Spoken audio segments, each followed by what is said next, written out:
예, 올 한 해도 벌써 거의 다 지나갔죠. 돌이켜보면 굉장히 숨가빴던 한 해 같기도 하고요. 때로는 어려운 환경 가운데 무거운 짐을 지면서 버티기도 했었고, 때로는 많이 또 아프기도 했었고, 지치기도 했었고, 이 다사다난했던 한 해였던 것 같습니다. 그 인생이라는 그 길을 이 정희재라는 시인이 이렇게 시 하나를 썼는데 소개하면, 당신 살아오느라 참 애썼다. 나는 이제 안다. 견딜 수 없는 것을 견뎌야 하고 받아들일 수 없는 것들에 지쳐서 당신에게 눈물 차오르는 밤이 있었음을 나는 또 감히 안다. 당신이 무엇을 꿈꾸었었고 무엇을 이뤄왔는지를. 당신의 흔들리는 그림자에 내 그림자가 겹쳐졌기에 말하지 않아도 절로 헤아릴 수 있었다. 입에서 단내가 나도록 뛰어갔지만 끝내 가버리던 버스처럼 때론 늘 한 발짝 차이로 우리를 비껴가던 희망들. 그래도 다시 그 희망을 쫓으면 우리 그렇게 살았다. 당신 참 애썼다. 사느라 살아내느라 여기까지 오느라 참 애썼다. 부디 당신의 가장 행복한 시절이 아직 오지 않았기를 두 손 모아 빈다. 이 시가 우리의 마음 가운데 좀 따스하게 다가오는 건 바로 이 시가 우리를 안다, 위로해주는 그러한 말을 하고 있기 때문이 아닌가 싶어요. 우리 인생에서 가장 필요한 것이 무엇일까 생각해 보면 우리의 마음을 아는 그런 위로가 아닐까 싶습니다. 어느 분의 글이에요. 저희 어머니가 80이 넘으셨는데 몸이 아프셨습니다. 그런데 갑자기 이 죽음이라는 공포가 밀려오신 것 같습니다. 물론 어머니가 신앙인이긴 하지만 하늘나라 천국도 믿으시지만 이 갑작스럽게 다가오는 아픔과 죽음이라는 공포가 엄습해 올 때는 어머니도 어린아이같이 때로는 불안해하셨습니다. 다니는 병원이 있었는데 그 병원 의사 선생님은 좀 냉정하셔서 약만 처방해 주시고 그걸로 끝이었어요. 어머니는 어린아이같이 제가 나을 수 있나요? 라고 물어보면서 애처롭게 바라보시는데 그 의사 선생님은 냉담하기가 그지없었습니다. 어머니는 다른 병원에 한번 가보자 라고 하면서 유명한 의사 선생님이 있는 병원을 찾아가 보기 시작했습니다. 저도 어머니의 소원이라고 하니까 어머니 하자는 대로 다 했습니다. 그런데 다른 병원에 가봐도 검사를 이것저것 다 해보고 약 처방하고 그리고 냉담한 반응뿐이었습니다. 어머니는 제가 나을 수 있나요? 라고 말하면서 의사 선생님께 어린아이같이 매달리며 불안해하는 모습을 보이시는데 옆에서 안쓰러워서 지켜볼 수가 없었습니다.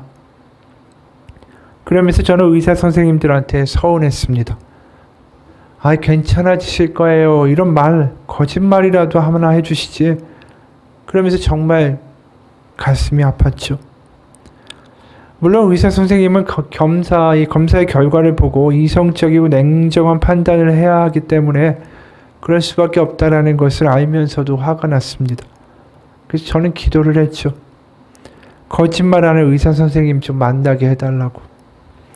그래서 마지막으로 병원 한 군데를 더 가봤습니다. 그런데 어찌된 일인지 그 의사 선생님은 어머니께 환하게 웃으면서 약 드시면 좋아지십니다. 괜찮아지셔요. 매일 30분 햇볕 보시고 성경도 필사하시고 운동도 하세요 하면서 친절하게 말씀해 주시고 성경 카드까지 주시는 거였어요. 그 의사 선생님이 크리스찬이었던 겁니다.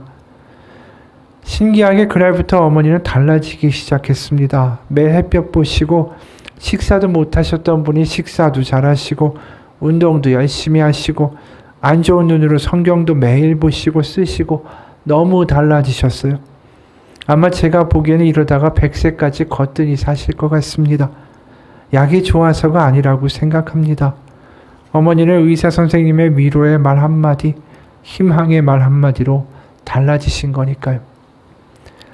우리가 지친 삶을 살아가고 정말 막연할 때에 때로는 한 줄기 힘이 되는 게 이런 위로의 말이 아닐까 싶어요. 어떤 책에서 이런 말이 나오더군요. 사람은 태어나면서부터 위로를 갈망한다. 왜냐하면 위로는 인생의 가장 본질적인 요소이기 때문이다. 인생을 살면서 이 고단하고 때로는 힘들고 시련을 겪지 않는 사람은 아무도 없습니다. 그렇기 때문에 우리에게 그만큼 필요한 게 위로가 아닐까라는 생각이 들어요. 어떤 분이 직장에서 겪은 경험을 이렇게 말하더라고요. 아직도 기억나는 순간이 있다. 그날은 회사에서 상사한테 내가 제출한 기획안이 문제가 많다라고 실수투성이라고 질책을 받고 매우 힘들어했던 날이었다. 언제나 직장 다니면서 좋은 말만 들을 수는 없으니까 그러려니 하고 넘길 수도 있는 상황이었는데 그날은 유독 눈물이 차올랐다. 그렇게 서럽게 눈물을 참아가며 일을 하던 와중에 친하지 않은 동료에게서 전혀 뜻밖의 메시지를 받았다. 그 안에는 너의 의견이 좋았고 너를 응원한다 라는 따뜻한 말이 들어있었다. 그 순간 나도 모르게 왈칵 눈물이 났다. 물론 심적으로 힘들었으니까 그 부분을 살짝만 건드리기만 해도 울음을 터뜨렸을지도 모른다. 하지만 내가 생각하지도 못한 순간에 기대하지도 않았던 사람의 말이었기 때문에 그 메시지가 더 큰 울림이 있었다. 마음 한구석이 쩌릿쩌릿하면서 감사하고 또 다정한 마음이 내 마음을 채웠다. 우리가 세상을 이기기 위하여 두 팔과 두 다리에 힘을 주고 눈을 부릅뜨고 그렇게 버티고 버티는 가운데에 우리의 삶에서 정말 참다운 위로의 한마디가 우리를 얼마나 살게 하는지 모릅니다. 최근에 그런 위로를 좀 받아보신 적이 있으세요? 아니면 그냥 버티고 살고 계십니까? 오늘 본문을 보게 되면 거기에 바로 다른 메시지가 아니라 하나님의 위로가 보여요. 왜냐하면 오늘 본문에 그 예수님이 탄생하시던 당시의 이스라엘 민족은 로마 제국의 통치 아래서 또 그 나라를 다스리라고 허가를 받은 헤롯이라는 이방인의 폭정 아래서 굉장히 힘든 시간들을 지내고 있었습니다. 그 헤롯 일가의 폭정이 얼마나 심했는지 우리가 알잖아요. 예수님 태어나셨을 때 그 베들레헴 근교의 2살 아래의 아이들을 싹 다 몰살하는 그러한 일을 벌인 거 아닙니까? 그러니까 얼마나 사람 목숨을 쉽게 생각했겠어요. 그 위정자들이. 게다가 오늘 우리가 읽게 된 이 누가복음의 2장 1절의 시작도 참 암담합니다. 그때에 가이사 아구스도가 영을 내려 천하로 다 호적하라 하였으니 예수님이 오시는 그때가 가이사 아구스도가 이 천하를 다 다스리던 때였다라고 말해요. 그냥 우리가 이렇게 읽으면 지나갈 수 있지만 이 말이 주는 의미가 무엇인지 한번 생각해 볼 필요가 있습니다. 이 아구스도는 바로 자기가 황제가 돼서 이 세상에 전쟁이 없는 시대를 열었다. 평화의 시대를 열었다. 이렇게 공포한 사람이에요. 그 유명한 말 팍스 로마나라는 말을 시작한 사람입니다. 로마의 평화의 제단을 쌓고 내가 평화를 연 바로 시조다. 실제로 이 제국의 강력한 무력 앞에서 많은 전쟁들이 사라진 것도 사실입니다. 그러다 보니까 사람들도 이 아구스도가 평화를 열어준 신이다 라고까지 이야기를 하는 시대였어요. 기원전 9년 어느 비석에 실제로 기록된 글이래요. 신은 우리의 삶을 위해 가장 완벽한 선을 창조하였다.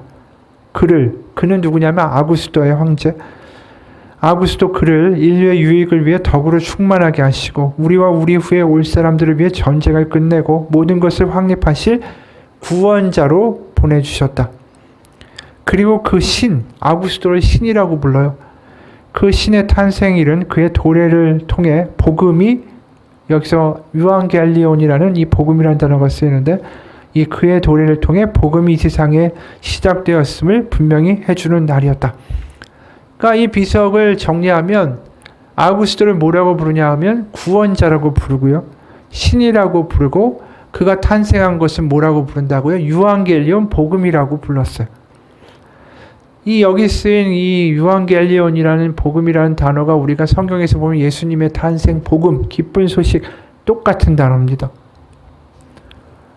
그런데 생각해 보면 이 아구스도가 세상을 다스리게 된 게 모든 사람에게 복음이었을까요? 모든 사람에게 기쁜 소식이었을까? 아니라는 거죠. 그 당시 로마 제국에서 살던 하층민들, 특히 식민지 유대 땅에 살던 대부분의 사람들은 아주 과중한 세금과 노역과 부담에 시달려야 하는 고통의 시대였어요. 그러니까 이 팍스 로마나라고 외치지만 이것은 가진 사람들, 권력자들, 있는 사람들에게만 해당되는 이야기지 가난하고 힘없는 사람들에게는 그 시대가 오히려 어둠의 시대고 절망의 시대고 로마가 너무 강력하니까 과연 정말 망할 수 있을까? 뭔가 세상이 변할 수 있을까?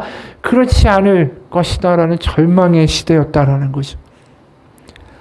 그러니까 오늘 누가복음 2장이 가이사 아구스도 이 말이 나오자마자 느껴지는 건 없는 사람들, 힘든 사람들, 가난한 사람들에게는 절망의 날이 끝나지 않을 것 같은 이름이었다라는 것입니다.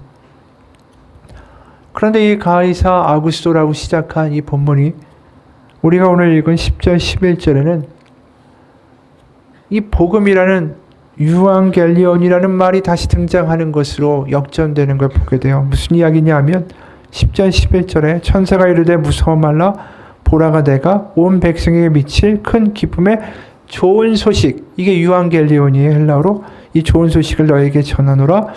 오늘날 다윗의 동네에 너희를 위하여 구주가 나셨으니 곧 그리스도 주시니라.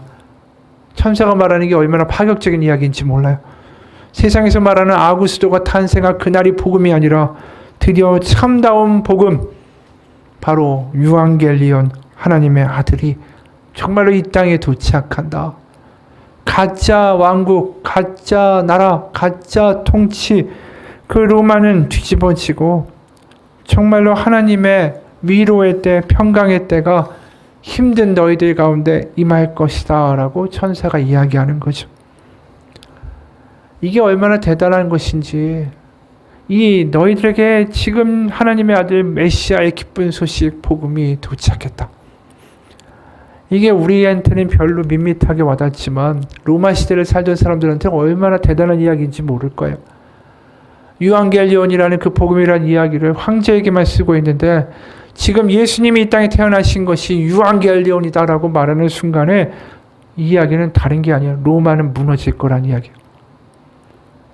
그리고 너희들이 살고 있는 이 처절한 삶이 계속되지 않고 반드시 역전될 것이다. 영원히 설 것은 로마가 아니라 하나님의 나라다. 하나님의 나라, 통치가 이 땅에 임하였다. 이 대단한, 어떻게 보면 이 모반이고 위험한 선언이기도 한 거죠.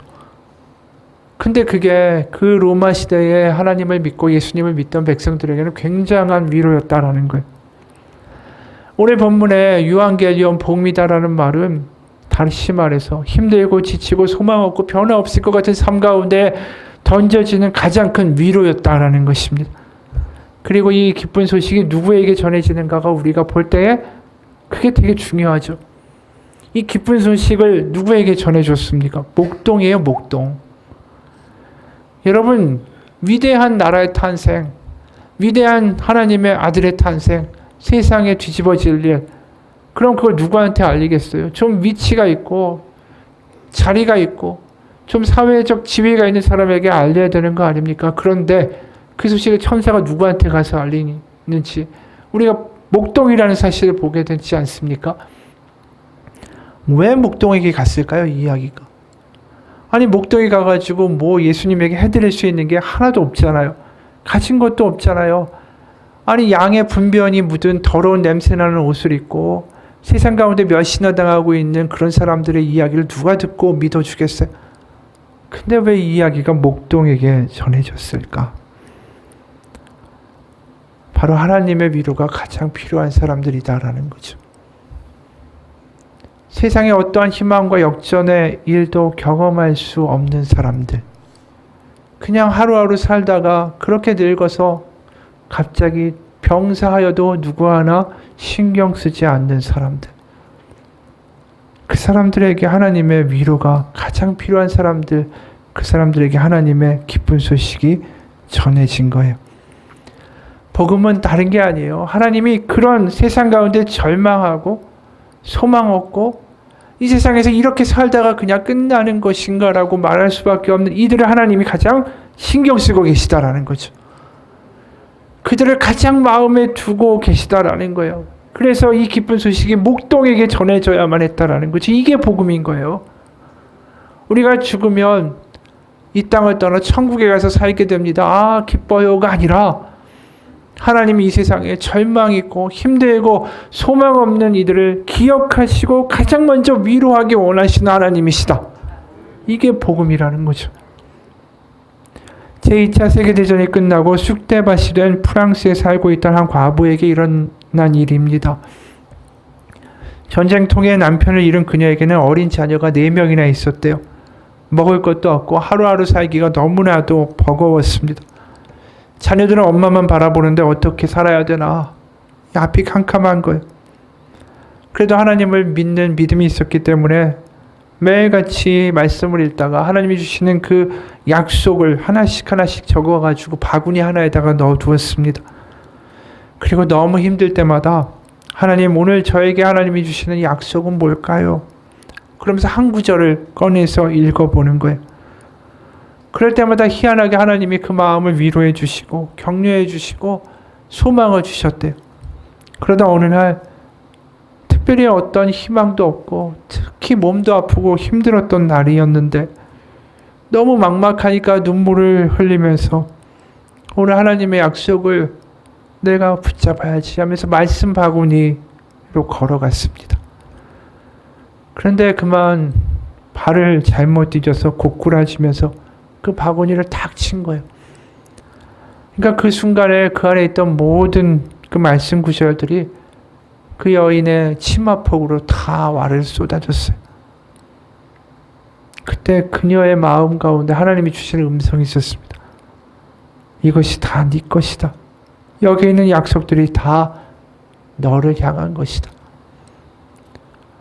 여러분, 오늘 목동들에게 하나님이 예수님의 탄생을 알리실 때 다른 게 아닙니다. 내가 너희를 잊지 않고 있고 너를 기억하고 있다라는 뜻이. 그래서 12절에 보면 너희가 가서 강보에 쌓여 구유에 누워있는 아기를 보리니 이것이 너에게 표적이니라. 여기 표적이라는 단어는 굉장히 놀랍고 위대한 기적, 이적을 가리킬 때 쓰는 단어입니다. 이게 대표적으로 구약 성경에서 쓰인 장소가 어디냐면 출애굽할 때 홍해가 갈라지고 10가지 재앙, 기적이 일어난 일이 있죠. 그때 썼던 단어가 이 단어예요. 근데 하필이면 이 목동들에게 이 단어를 사용하고 있다는 게 굉장히 의미심장하죠. 왜냐하면 우리가 구약에서 유명한 늙은 양치기 하나를 알고 있기 때문이에요. 그게 누굴까요? 모세예요. 모세가 나이 80에 왕자도 아니고 이제 나이도 먹고 아무것도 없이 소망도 없이 그냥 하루하루 살아가는 그러한 삶 가운데 양이나 치고 있을 때 누가 나타나셨죠? 하나님이 나타나신 거예요. 그리고 그 사람을 데리고 출애굽을 이루신 거죠. 우리가 모세를 보면서도 느낄 수 있고 오늘의 목동을 보면서도 느낄 수 있는 공통점은 뭐냐 하면 아무 능력도 없다라고 하고 아무 소망도 없다고 하고 꿈도 없다고 하는 그런 인생들에게 하나님이 늘 관심이 많으셨다라는 거예요. 바로 그들을 잊지 않는 위로의 하나님이셨다라는 걸 오늘 본문에서 분명하게 우리는 알게 되죠. 게다가 목동들은 13, 14절에서 천군 천사들이 이렇게 노래하는 것도 듣게 됩니다. 호련히 수많은 천군이 그 천사와 함께 하나님을 찬송하여 이르되 지극히 높은 곳에서는 하나님께 영광이요 땅에서는 하나님이 기뻐하신 사람들 중에 평화로다 하니라. 하늘에서 천군 천사가 하늘에서 이런 노래를 하는 거예요. 하늘에는 하나님께 영광이고 땅에서는 하나님이 기뻐하신 이들의 평화로다. 하늘과 땅이 완전히 움직이는 뒤집히는 새 하늘과 새 땅이 임하는 하나님의 역전의 역사가 있을 것이다. 그 큰 그림을 정말 소망 없는 목동들에게 보여주시고 들려주시고 경험케 해주셨어요.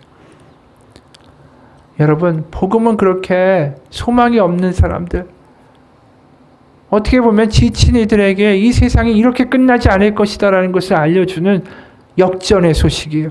그게 위로라는 거죠. 우리에게 분명히 하나님이 이루시는 새 하늘과 새 땅이 있습니다. 우리가 그냥 죽어서 천국에 갑니다. 이런 어떤 개인적인 나중에 후세를 생각하는 훗날을 생각하는 그러한 이야기가 아니라 이 땅을 살아가는 신음하고 힘들고 지쳐있는 사람들에게 전해지는 하나님의 역정과 위로의 소식이 복음인 거예요. 그래서 복음은 하나님이 그냥 버리시지 않는다. 하나님의 새하늘과 새 땅, 하나님의 통치가 분명히 이 땅 가운데 있고 너에게 임한다. 아니 임해 있다라고 말하는 것이죠. 그래서 마리아가 이런 노래를 하죠. 누가복음 1장 51, 55절. 예수님을 잉태하고 부르는 노래예요. 그의 팔로 힘을 보이사 마음이 생각이 교만한 자를 흩으셨고 권세 있는 자를 급에서 내리치셨으며 비천한 자를 높이셨고 줄이는 자를 좋은 것으로 배불리셨으며 부자는 빈손으로 보내셨도다. 그종 이스라엘을 도우사 긍휼히 여기시고 기억하시되 우리 조상에게 말씀하신 것과 같이 아브라함과 그 자손에게 영원히 하시리로다 하니라.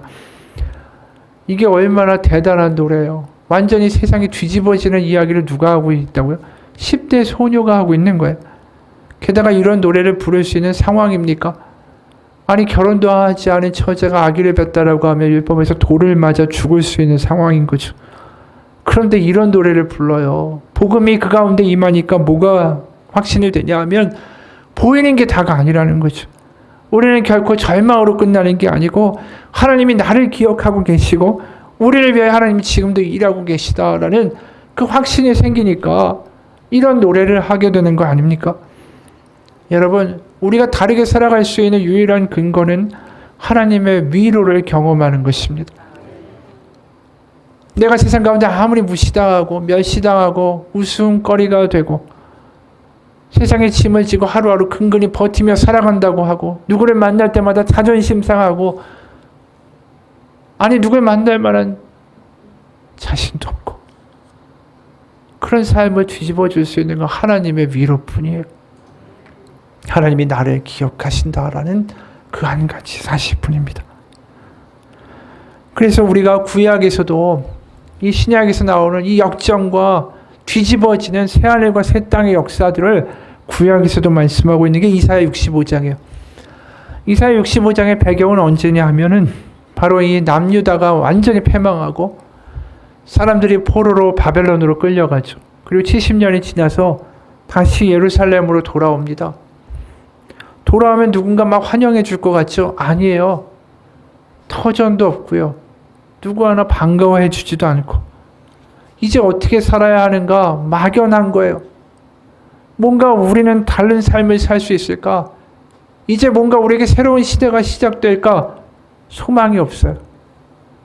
뚜렷하게 잡히는 것도 없고 막연한 가운데 이 목동들에게 임한 위로처럼 하나님의 말씀이 임하는 거예요. 그게 17, 19절이에요.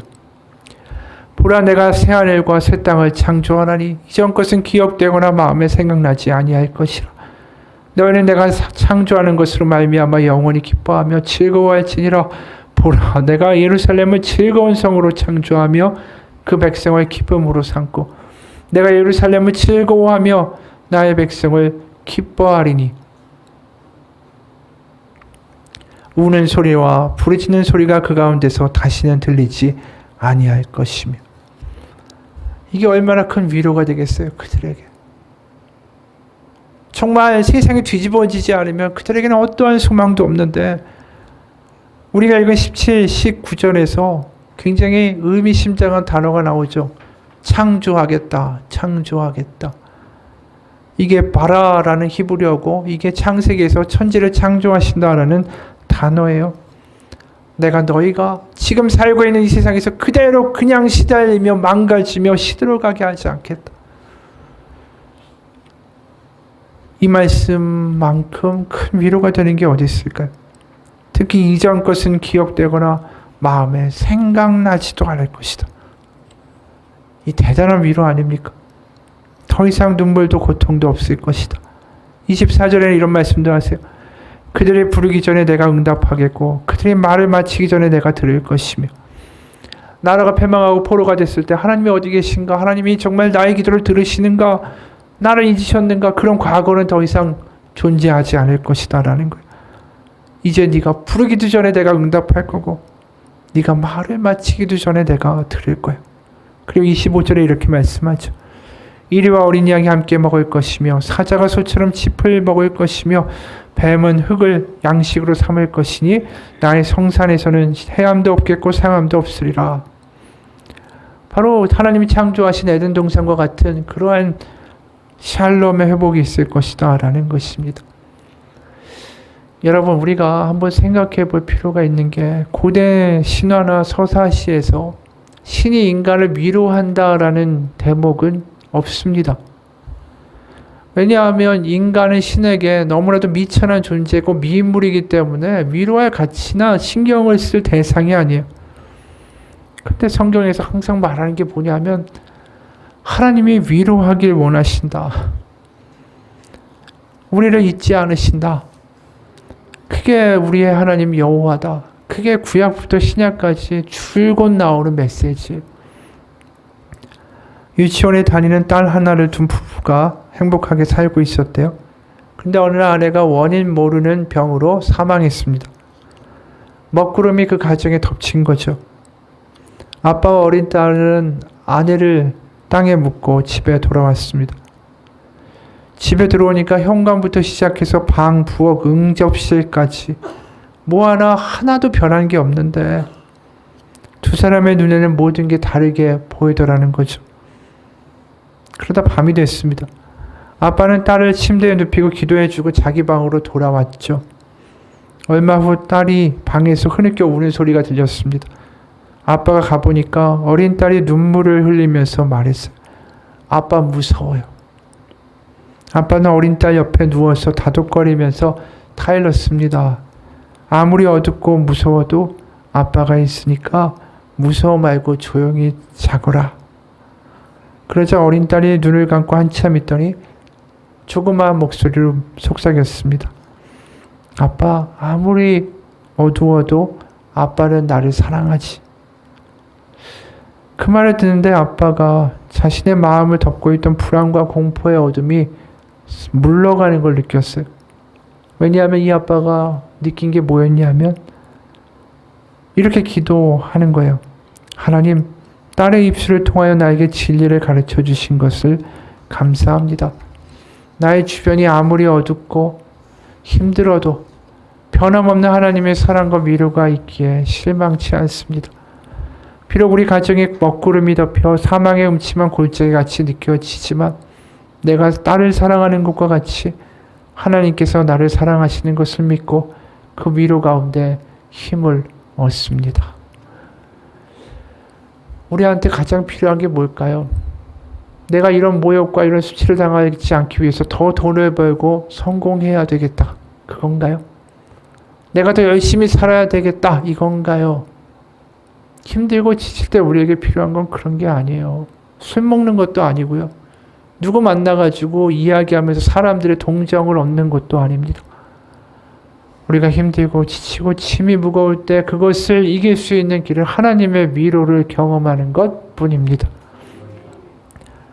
하나님은 우리를 위로하기 원하시는 분이시다라는 걸 우리가 지금 본문에서 보지 않았습니까? 특히 이 땅에 지치고 힘들고 소망 없고 낙담한 이들을 회복시키고 고치고 싸매고 일으켜 세우기 원하시는 하나님이 우리 아버지세요. 그래서 실제로 예수님이 하신 일이 뭡니까? 문둥병자, 장님, 안진뱅이, 병에 걸리고 세상 가운데 완전히 무너져서 세상에 격리되고 그 누구 하나 아는 채조차 하지 않는 이들에게 가셔서 그들을 고치시고 싸매시고 일으켜 세워주신 거예요. 하나님의 위로가 바로 예수님이었다라는 거죠. 너희들의 삶이 이렇게 고통으로 끝나지 않을 거예요. 하나님이 너를 기억하고 계셔. 그게 이 땅에 오신 예수님이 우리에게 주시는 분명한 메시지라는 것입니다. 어느 목사님의 이야기예요. 옛날 어른들이 눈물로 부르던 찬양들이 많다. 어릴 때 부모님을 따라 새벽 기도에 가보면 구슬픈 찬양이 유독 많았다. 그 중에 내가 간혹 따라 부르던 찬양이 있었는데 찬송가 373장이다. 1절의 가사가 이렇다. 고요한 바다로 저 천국 향할 때 주 내게 순풍 주시니 참 감사합니다. 그러나 사실은 이건 절규이다.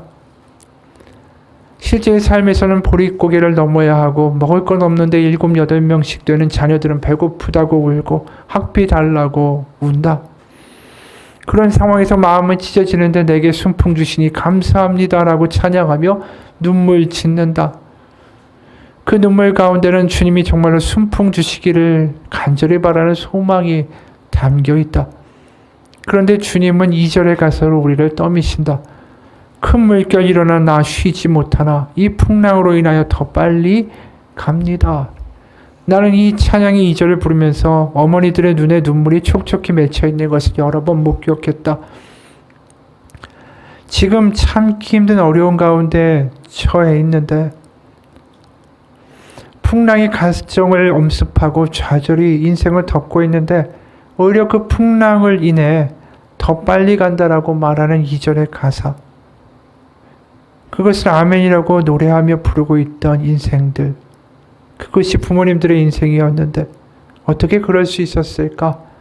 그건 바로 하나님의 위로가 그 삶 가운데 임할 때에 인생이 아무리 힘들다 할지라도 보는 것이 달라지고 그러면서 고난의 시간도 하나님의 은혜의 시간이 될 수 있다는 것을 보여주는 것은 아닐까.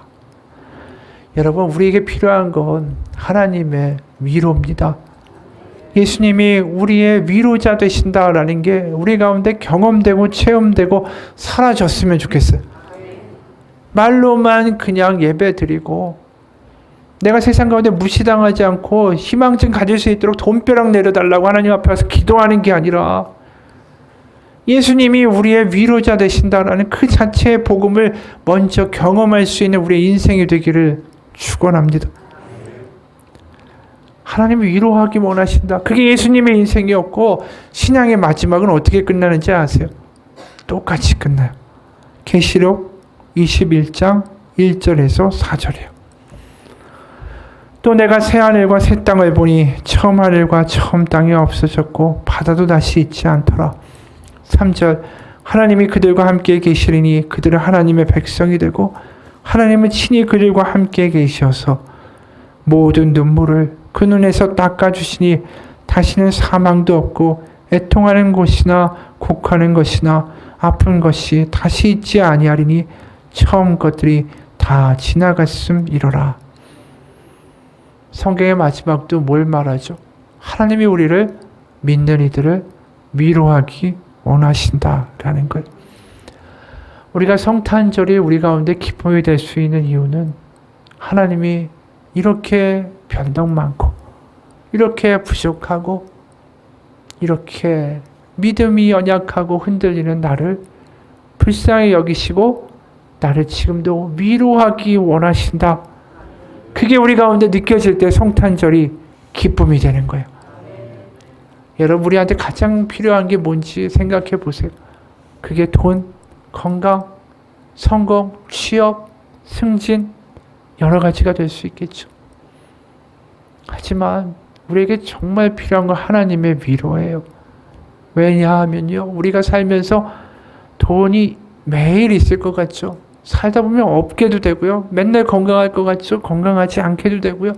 우리의 삶의 문제는 계속 다가와요.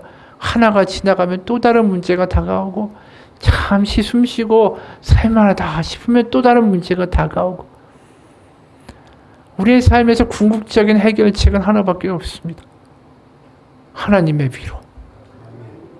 예수님이 어떠한 순간에도 나를 기억하시는 하나님의 위로시다. 그것을 우리가 경험하고 살아갈 때에 우리는 우리의 인생 가운데에 놀라운 하나님의 동행과 위로와 역전을 경험하게 될 거라고 믿습니다. 어디서 본 시 한 편이에요. 오늘 하루의 많은 일에 지쳐버린 당신에게 힘이 돼주고 싶어요. 힘들고 아파도 괜찮아요. 여태까지 견뎌와줘서 고마워요. 당신은 어디서든 사랑받을 수 있는 그런 사람이에요. 당신의 마음에 따뜻한 말을 가득 안겨주고 싶어요. 나는 늘 당신 편이에요. 예쁜 말을 마음에 부족함 없이 받기에도 충분한 그대, 힘들고 아파도 괜찮아요. 지금까지 견뎌와줘서 고마워요. 우리가 누군가 이런 이야기를 진심으로 들으면 그것만으로도 눈물이 핑 돌 것 같지 않으세요? 우리에게 주님의 위로가 있습니다. 바로 우리를 위로하기 위하여 그분의 아들 예수 그리스도가 이 땅 가운데 오셨고, 멀리서 내가 너의 고통을 알고 너의 상황을 알아 이렇게 말씀하시지 않고 그 아들을 이 땅까지 내려보내셔서 우리의 곁에서 지금 말씀하고 계신 거예요. 내가 너를 알고 너의 고통을 알고 너를 위로하기 원한다고. 마태복음 5장 보면 우리가 팔복도 이렇지 않습니까? 심령이 가난한 자 복이 있나니. 4절은 뭐예요? 애통하는 자는 복이 있나니. 왜 가난한 자와 애통하는 자가 복이 있을까요? 하나님이 위로하시고 하나님이 채워주실 것이기 때문에. 여러분, 이게 다 위로의 말 아니에요? 팔복도 위로하는 거고, 예수님도 이 땅 가운데 목동같이 소망 없는 이들을 기억하고 오신 위로자셨고, 환자와 병자와 아픈 이들 가운데 그들의 몸에 손을 대시면서 눈을 열어주시고 고쳐주신 분이 위로자 예수님이었고, 성령님은 또 뭐라고 말합니까? 성령도 우리의 연약함을 도우시나니 우리는 마땅히 기도할 바를 알지 못하나 오직 성령이 말할 수 없는 탄식으로 우리를 위하여 친히 간구하신다. 성령도 우리의 위로자가 되기 위하여 이 시간에 우리와 함께 계십니다. 다른 곳에서 위로나 다른 소망을 찾지 마시고 우리를 위로하고 우리 가운데 소망을 주시고 새하늘 새 땅을 우리 가운데 보여주기 위하여 오신 예수님을 기뻐하고 바라보시고 그분과 함께 동행하는 인생을 사시기를 축원합니다. 그게 성탄절 가운데 우리에게 오는 진짜 복이에요. 하나님께서 우리를 위로하신다. 그 위로를 경험하지 못하면 우리는 세상에서 절대로 참된 위로를 경험할 수 없습니다. 왜냐하면 우리는 항상 세상 가운데 우리를 저울질하기 때문이에요. 야, 너같이 말하는 애한테 무슨 위로냐? 너같이 변덕 말하는 애한테 무슨 위로야? 세상은 우리를 평가하고 저울질하고 지적질하지만 우리 가운데 그런 가운데 멍들어 있는 우리의 가슴을 알고 위로하실 분은 하나님밖에 없습니다. 우리 같이 동영상 하나 보겠습니다.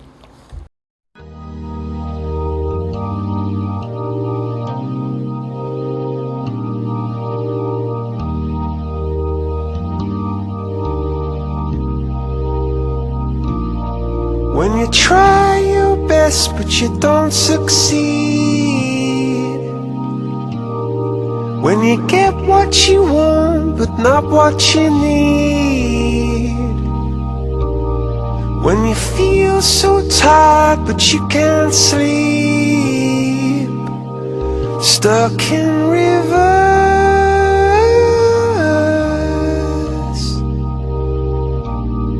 and the tears come streaming down your face, when you lose something you can't replace, when you love someone but it goes to waste, could it be worse?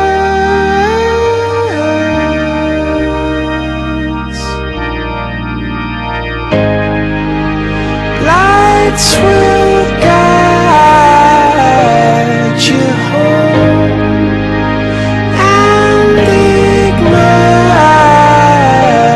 your bones, and I will try to fix you.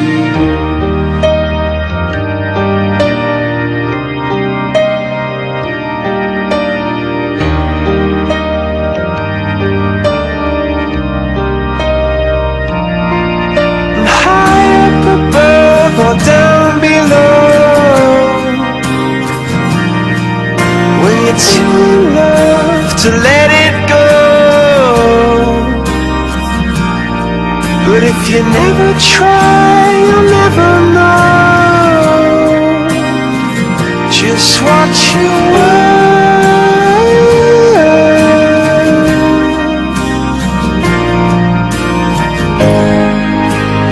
Lights will guide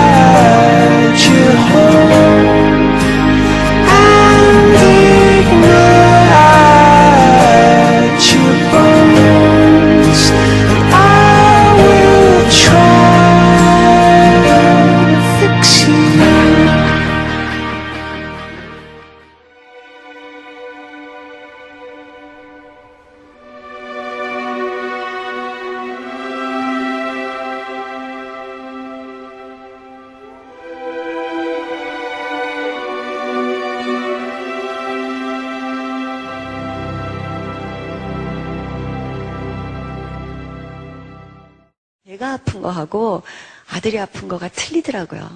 제가 아픈 거는 하나님의 은혜로 족한데 아이가 아픈 거는 도저히 견딜 수가 없더라고요. 그러니까 아이가 학교를 못 다니고 친구가 하나도 없고 그런 아이를 가진 엄마의 심정은 말로 설명을 할 수가 없거든요.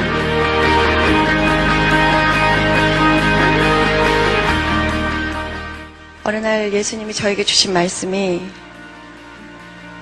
그래서 내가 왔다. 내가 볼 수가 없어서 왔다. 그 말씀을 저에게 주셨어요. 예수님 본인이 고통당하시는 거는 얼마든지 견딜 수 있으시지만 예수님이 사랑하시는 저나 예수님의 자녀들 고통당하는 거 보실 수가 없으셔서 치유하시려고 오신 예수님을 제가 만났습니다.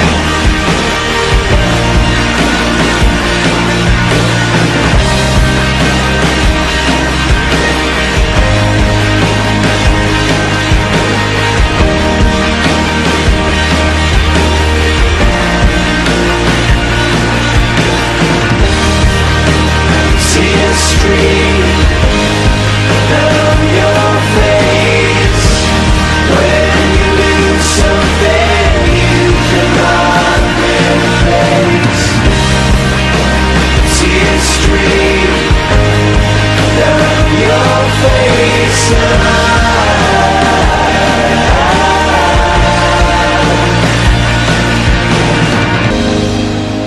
Lights will guide you home and ignite your bones, and I will try to fix you. 그냥 두고 볼 수가 없어서 망가지고 쓰러진 우리를 위로하고 고치시고 싸매기 위하여 이 땅에 오셨죠. 성탄절에 우리가 기뻐해야 할 이유는 하나님이 지금도 우리를 위로하기 원하시는 하나님이시다라는 것입니다. 이 시간 우리가 성찬을 거행할 텐데 주님의 위로를 귀로만 듣는 것이 아니라 우리와 함께 하시는 주님을 소유하고 체험하고 그분을 우리의 삶 가운데 모시기 위하여 성찬을 거행하겠습니다. 성찬은 우리가 아는 것처럼 예수님이 잡히시던 그날 밤에 제자들과 함께 하신 세족식과 식사를 기억하는 것입니다. 요한복음 13장 1절에 이렇게 말씀하세요. 6월절 전에 예수께서 자기가 세상을 떠나 아버지께로 돌아가실 때가 이른 줄 아시고 세상에 있는 자기 사람들을 사랑하시되 끝까지 사랑하시니라. 주님이 곧 있으면 배반할 그 제자들을 끝까지 사랑하셔서 어떻게 보면 구역질을 할 정도로 싫고 믿고 질책할 수 있는 그들의 발을 닦이고 먹여주셨다라고 말합니다. 왜 그러셨을까요? 주님이 이 땅에 오신 이유는 그렇게 부족하고 얄팍하고 겁 많고 두려움 많고 걱정 많은 제자들과 같은 우리들을 위로하고 고치시고 싸매시기 위해서였기 때문입니다. 정죄하고 비판하고 심판하기 위해서가 아니라 말이죠. 지금 이 자리에 우리는 부족하고 연약하고 못난 사람들로 이 자리에 모였습니다. 제자들처럼 여전히 변덕도 많고 믿음도 연약하고 세상에 흔들리고 짐지고 걱정 많습니다. 우리도 주님이 끝까지 그 제자들을 사랑하셨다라는 그 말에 포함되겠죠. 이 성찬을 할 때에 그 위로의 복음을 귀로만 말로만 듣는 게 아니라 그분이 우리 안에 계시는 놀라운 성령의 역사들이 임하기를 축원합니다. 같이 기도하겠습니다. 하나님, 우리에게 하나님의 아들 예수 그리스도를 주셨습니다. 하나님이 우리를 위로하고자 하고 회복시키기 원하고 고치시기 원하시는 그 하나님의 열정과 열심과 사랑이 그 아들을 이 땅까지 내려보내셨습니다. 그분의 위로가, 그분의 마음이, 그분의 사랑이 이 땅 가운데 왔는데도 불구하고 그 위로와 사랑과 하나님의 열심을 경험하고 느끼지 못하고 불행하게 여전히 헉헉거리며 살아가는 우리들을 불쌍히 여겨 주옵소서. 참다운 위로자 되시는 우리 예수님, 바로 위로의 영이신 성령님, 이 시간 성찬을 모실 때에 우리 가운데 역사하시고, 그것이 과거 2000년의 역사가 아니라 지금도 살아계신 위로하신 하나님의 영이심을 우리가 경험하고 체험하고 살아가게 하여 주옵소서. 지금 주님의 떡을 떼고 잔을 나누고자 합니다. 성령님 오셔서 이 떡과 잔을 성별하시고 이를 먹고 마시는 주님의 백성들이 그리스도의 위로와 그리스도의 함께하심과 길을, 그리스도의 복음을 다시 한번 경험하고 살아가게 하여 주옵소서. 예수님 이름 받들어 기도합니다. 아멘.